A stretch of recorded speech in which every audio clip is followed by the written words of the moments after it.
Casi todo lo que se tiene en todo el mundo procede de aquí. De esa época, de hace medio millón de años, prácticamente no hay fósiles de los antepasados de los neandertales y de nuestros antepasados que se sitúan en esta época de medio millón de años. Casi el 90% de lo que hay en todo el mundo procede de Atapuerca. ¿Qué me dices? Ah, sí. Prácticamente no se conocía nada de cómo eran de cuello para abajo. Había algunos cráneos sin cara, no se conocía la cara, y alguna mandíbula. Era el heidelbergensis, ¿no? O sea, porque encontraron una mandíbula. Eso. Lo que se tenía de esa especie era una mandíbula. Fíjate. Y aquí tenemos decenas, literalmente, decenas de esqueletos. Ah, sí. Y tenemos en un yacimiento que se conoce como la Sima de los Huesos, se han encontrado al menos 30 esqueletos completos que estamos poco a poco recuperando. Tenía una pelvis grande, sí, me dices, sí, este congénere, sí, ¿no? Antecesor del neandertal. Sí. ¿Y qué más tenía? ¿Qué aspecto tenía? Pues por ejemplo, este individuo tendría mi estatura, más o menos, sí, pero era tan ancho, tan fuerte, que pesaría cerca de 100 kilos, de músculo. Fíjate.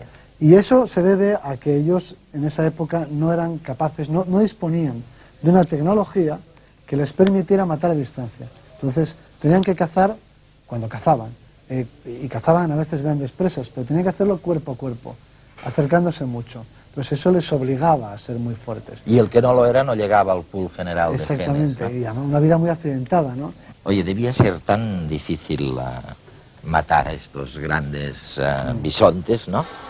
Que probablemente eran más carroñeros que otra cosa.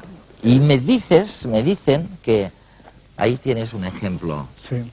Fantástico de... Sí, desde luego debía de ser un trago enfrentarse a un gran bisonte, a un granuro, no digamos a un probostidio, un rinoceronte, lo que sea, ¿no?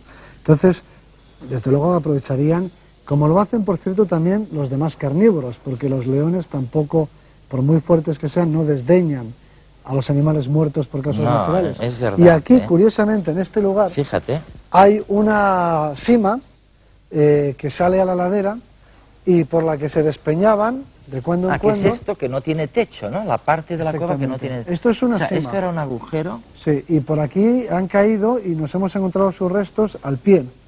Muchos herbívoros y también incluso algunos carnívoros. Ah, sí. Por ejemplo, ahí encontramos un lince. Entonces, los animales los carnívoros venían a aprovecharse de la carroña, los animales muertos. Aquí mismo encontramos un león, por ejemplo, aquí donde estamos ahora. Ah, sí. Y los humanos también lo hacían. Venían a buscar... Entraban por ahí, aquí tendrían un punto de luz. Esta debía de ser una cueva bastante oscura, solo con la iluminación así vertical, ¿no? De este pozo. Y por supuesto que aquí descuartizaban a sus presas y las transportaban o se las comían. Y para ellos esto debe de ser un recurso pues muy aprovechable, ¿no? ¿De qué manera la dieta y el clima maldito de este lugar incidía en su biología, en sus costumbres, claro, en el tipo de organización social, si sabéis si la tenía? Sí, ¿no? sí, eso es una de las, yo diría, de las grandes aportaciones que al conocimiento de la evolución humana, ¿no? De la historia del hombre que ha hecho Atapuerca.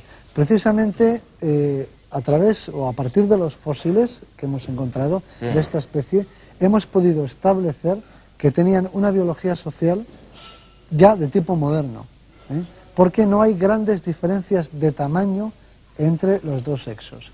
Los primeros homínidos presentan lo que se conoce como un gran dimorfismo sexual. Cuando decimos los primeros hablamos de millón y medio de años africanos. Los machos, se puede decir, eran mucho más fuertes que las hembras, lo que quiere decir que los machos competían entre sí tenían que y no cooperaban.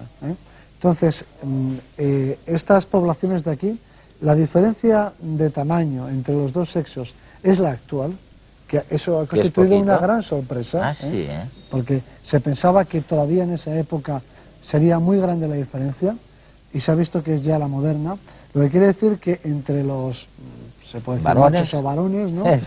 Según que los veamos como animales o como humanos, pero había cooperación, no había conflicto por las hembras, por los recursos y demás, y entonces, claro, Ellos eran fuertes, físicamente necesitaban ser fuertes para poder cazar, pero también cooperaban.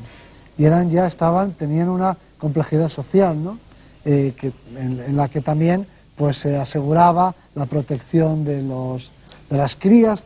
Es decir, nos encontramos ante una biología social que posiblemente es la única posible aquí, ¿no?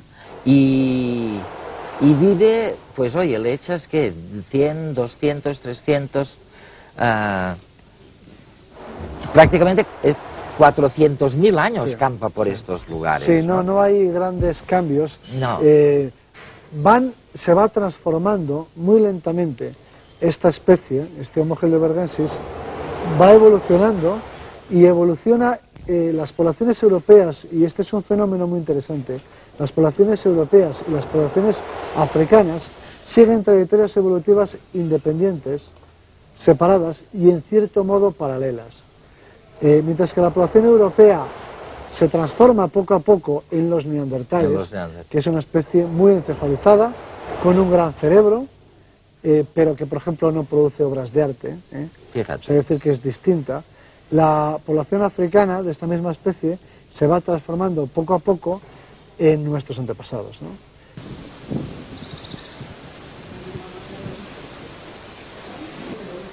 Las dos que faltan, los dos seres tienen la misma. 53.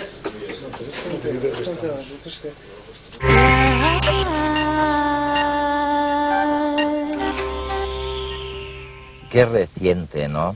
La presencia humana. Pero qué larga, ¿no? De todas maneras, esta evolución. Oye, hemos empezado hablando, bueno, pues de los homínidos de hace 1 millón y pico de años. Luego hemos hablado del antecesor, del que no tenemos realmente gran cosa. Luego hemos hablado del heidelbergensis, ¿no? El de 500.000 de años. De ese ya tenéis cantidad de cosas. Oye, y ahora vamos a hablar de una historia fascinante.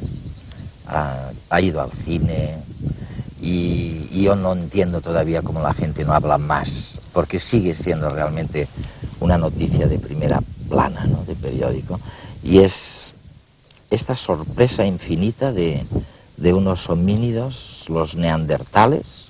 Ahora ya estamos hablando 300.000 años, 200, hacia acá, ¿no?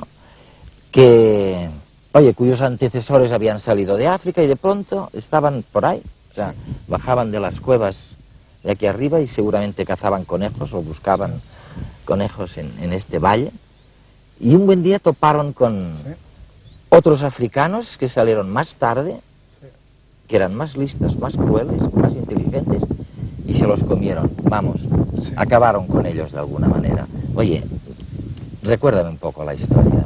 Pues sí, eso es, los neandertales vivían aquí, llevan una existencia pues normal, ¿no?